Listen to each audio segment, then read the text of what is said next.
ভাই ওই যে আপনাকে সবকিছু মিলাই জিলা 3750 টাকা হইছে। ও 3750 টাকা। ভাই তো মনে হয় আমার চিনেন না, ওই যে ইমরান ভাই আছে না, ইমরান ভাই ছোট ভাই আমি। ও হইলো ইমরানের ছোট ভাই আর ইমরান হইলো আমার ছোট ভাই, বুঝছো না ব্যাপারটা? তাহলে এক কাজ করেন, এই বিলটা ইমরান ভাইয়ের ওই যে বাকি খাতা আছে না, ওই জায়গায় উড়ে রেখেন। ঠিক আছে তাহলে ওই যে ইমরান ভাইয়ের নামে 3700 টাকা।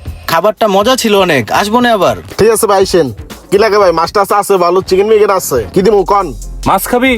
না ভাই, আজকে মাছ খামো না, চিকেন খামো। ঠিক আছে, 2টা চিকেন দেন আর কিছু কাবাব টাবাব দিয়ে দিন সাথে। হ্যাঁ ঠিক আছে তাহলে চিকেন 2টা আর শিক কাবাব দেন কয়টা?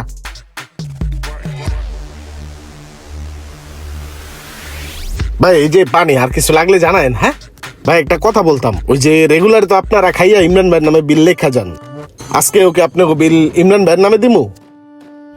হ্যাঁ, ইমরানের নামেই তো লেখা রাখবেন। ইমরান ভাইয়ের নামে লিখবেন না কার নামে লিখবেন? আমরা তো ইমরান ভাইয়ের খাস লোক। ঠিক আছে ভাই, সমস্যা নাই, ইমরান ভাইয়ের নামে লেখা রাখতেছি। আপনার এলাকার ভাই বেড়াদার, ছোট ভাই, আত্মীয় স্বজন সবাই রে না আপনি বাকি দিতে কইলেন, তাহলে আপনি এখন হাট পিলে যান কে? কিরে আমার দিকে তাকাস কে? আমি মাত্র 2-3 হাজার টাকা খাইছি। 2-3 হাজার টাকা না না ভাই, আজকের থেকে আমার বাকি খাতা বন। আমার বাপে আইলেও আর কোনোদিন বাকি দিবেন না। আমি একটু পরেই আপনার টাকা সব পরিশোধ করে দিতেছি। আর যদি আমার নামে কেউ বাকি খাইতে আয়, ওরে লোয়ার শিক দিয়ে পিটাই দিবেন। হুমানে তোর পেট ঠান্ডা করে আলাম। তুই আমার পিছিয়ে পিছিয়ে আবি না। আজকে হাতের সামনে যেই কটা ভাই বেরোদার পাম সব টিরে ফিডায়াম। কোন পাগলের পাল্লায় পড়ে গেলাম আমি?